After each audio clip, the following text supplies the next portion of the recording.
अन्नदान और कन्यादान अपने समाज में सर्वोपरि मानी गई हैं, लेकिन समाज के हालात को देखते हुए आज के समय में अगर हम कहें कि सबसे बड़ा दान समय दान है, क्योंकि हर इंसान अपनी ज़रूरत पूरी करने में इतना व्यस्त हो रहा है। चाहे वो कोई भी रिश्ता है, वो किसी को समय नहीं दे पा रहा, चाहे वो अपने पारिवारिक रिश्ते हैं या फिर यारी दोस्ती है, तो सब अपने काम में बिजी हैं। किसी ने फुर्सत नहीं है भाई आपस में बात करने की। यहाँ तक कि एक परिवार में आप हमेशा देखोगे एक रूम में बैठे हुए लोग आपस में बातचीत नहीं करते। क्यों? क्योंकि सबके हाथ में फ़ोन मिलेगा, तो किसी के पास फुर्सत नहीं है।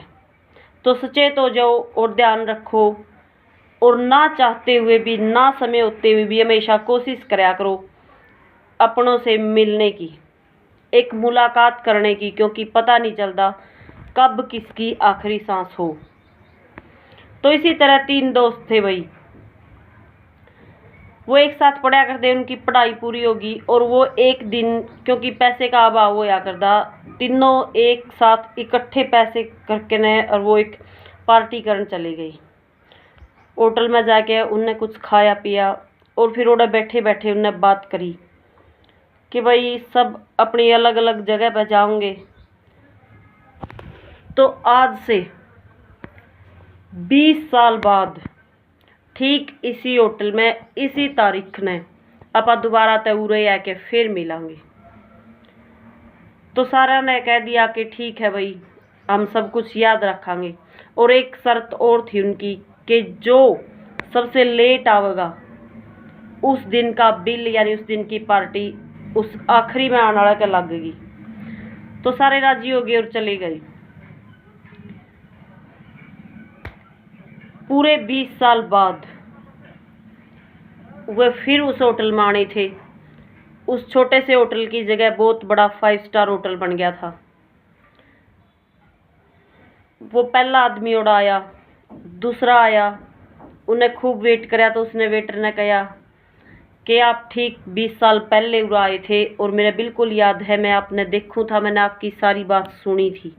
लेकिन जो तीसरा आदमी था उसका फ़ोन आया है और उसने बोला है कि मैं थोड़ा सा लेट आऊँगा, तब तक आप खाना शुरू करो। उन्हें वेट कराया और थोड़ा बहुत खाना शुरू कर दिया। फिर वेटर ने कहा कि आप पेट भर के खा लो, और वो थोड़ी सी देर में आने वाले हैं, उनका फ़ोन आया है। तो उनने खाना पीना खा लिया, पेट भर लिया और उसका इंतज़ार करने लगी। इंतज़ार करने के बाद भी जब वो नहीं आया तो वह होटल से बाहर निकले और एक गाड़ी उनके सामने आके रुकी और एक लड़का उसमें से निकल के बाहर आया। वो सभी अपनी अपनी ज़िंदगी जी रहे थे भाई, कोई किसी पोस्ट पे था, कोई किसी पे, सब अपनी अच्छी नौकरी करने लग रहे थे। और जो तीसरा आदमी था उसकी तरफ से एक लड़का आया, उनके पैर छुए, राम राम करी और बताया कि जो आपका दोस्त है मैं उसका बेटा हूँ और मेरे पिताजी एक मास्टर के पद पे थे, उनने बहुत मेहनत करी, पढ़ाया लिखाया, मेरे से अच्छे संस्कार दिए और उनकी वजह से मैं भी आज एक बहुत अच्छी नौकरी कर रहा हूँ, अपना घर अच्छे से चला रहा हूँ। और माफ़ी चाहूँ हूँ इस चीज़ खातर कि मैंने आप तक इतना इंतज़ार कराया। और मेरे पिताजी बहुत ज़्यादा बीमार थे, उनने मेरे से एक बात कही थी कि इतने इतने समय पे इस दिन और इस साल में मेरे कुछ दोस्त उस होटल में आएंगे और तने उनसे जाके मिलना है, और जब वो अपनी पार्टी ख़त्म कर ले जब तने उनसे यह बात बतानी है कि मैं नहीं रहा।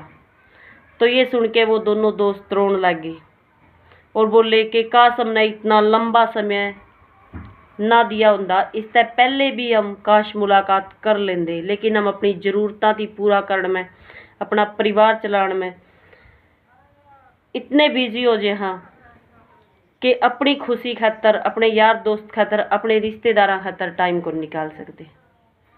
तो आप सभी भी इस बात पे ध्यान दिया करो भाई, कई बार ना समय होते हुए भी, ना चाहते हुए भी एक दूसरे से मुलाकात कर लिया करो, क्योंकि ये पल हमेशा नहीं रहने वाले।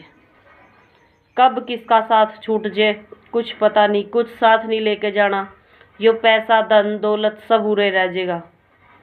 कोशिश करा करो अच्छे रिश्ते बनाने की और उनकी निभाने की। वीडियो आपने कैसी लगी कमेंट बॉक्स में राय जरूर दे दियो। जय हिंद, जय हरियाणा।